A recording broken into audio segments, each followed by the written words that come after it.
রুমের লাইটটা একটু খারাপ হওয়ায় ভিডিও কোয়ালিটিটাও একটু খারাপ হচ্ছে। তো হ্যালো সবাইকে, আমি স্মৃতি, আমার নতুন একটা ব্লগে সবাইকে অনেক অনেক ওয়েলকাম। তো সেদিন ছিল গণেশ চতুর্থী, এটা সেদিনেরই ব্লগ। তো আমাদের কতুলপুরেতে গণেশ চতুর্থীও খুব ভালোভাবেই পালন হচ্ছে। দেখো প্যান্ডেল করে বেশ জমজমাটভাবেই গণেশ পুজো কিন্তু হচ্ছে। সেদিন চলে গেছিলাম একটু মেলা ঘুরতে। মেলাটা অনেক দিনই বসেছে, প্রায় থাকবে ওই পুজোর পঞ্চমী পর্যন্ত, প্রতি বছরই হয় কতুলপুরিতে এটা। তো এখানে ইয়াররিংস, ক্লেচার, ব্রেসলেট, তারপরে বাচ্চাদের সব খেলনাপাতি সব কিছুই মোটামুটি বসেছে। তো এখনও কিছু কিছু দোকানপাতি এখনও বসেনি যা দেখলাম। তো এখানে আরও হরেক মাল, গলার হারের, জামা প্যান্ট, জুতো, সমস্ত কিছু কালেকশানই এখানে ছিল।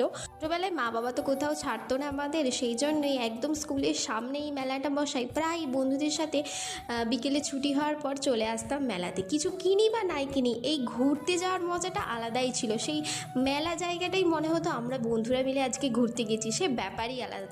তারপর তো হাই স্কুল যখন উঠলাম তখন তো আছেই।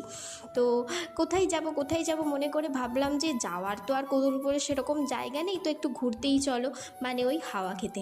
আমার ব্লগ এখনও অবধি কতুলপুরের মানুষজনেরাই বেশি দেখে, তো কতুলপুরে বারবার কোথায় কী আছে না আছে বলে লাভ নেই। সেদিনে গেছিলাম ডিনারের জন্য রয়্যালে। কতুলপুর আর কতুলপুরের সারানিক যারা থাকে মোটামুটি রয়্যাল চিনে গেছে, কারণ কি রয়্যালে সত্যি খাবার খুব ভালো পাওয়া যায়, খুব ভালো কোয়ালিটি। আমি তো প্রচুর স্যাটিসফাইড, তোমরাও আশা করছি সবাই স্যাটিসফাইড। তো সেদিনে প্রথমেই গেছিলাম ফিশ ফ্রাই খেতে। সেদিনে ওরা বললো যে পুজোর জন্য ফিশ পকেট নাকি লঞ্চ হয়েছে নতুন। আমি ট্রাই করে দেখলাম, আমার ভীষণ ভালো লেগেছে। ভেতরের স্টাফিংসটা তো জাস্ট অসাম। আর হচ্ছে এটা খানিকটা মোগলাই টাইপের। পেট মোটামুটি ভালো রকম ভর্তি হয়ে যাবে। 4টে খেয়েই আমাদের পেট কিন্তু মোটামুটি ভর্তি। দুজন দুটো খেয়েছিলাম। তার সাথে নিয়েছিলাম কুলচা আর চিকেন।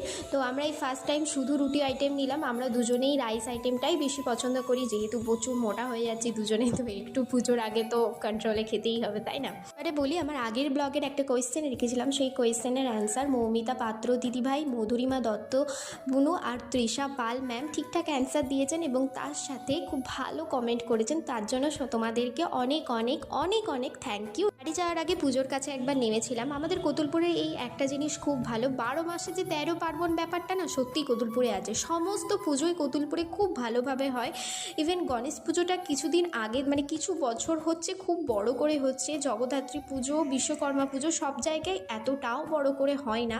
কতুলপুরে কিন্তু মোটামুটি সব পুজোই আছে। তারপরে তো গাজন আছে, সমস্ত কিছু। যদি সত্যিই কেউ 12 মাসে 13 পার্বণ এই ব্যাপারটাকে ফিল করতে চায় না, আমাদের কতুলপুরে আসতে হবে। তো দেখো গণেশ ঠাকুরের মুখটা কি কিউট। বাড়ি চলে এসেছি, আজকের ভিডিওটা এখানেই শেষ করছি।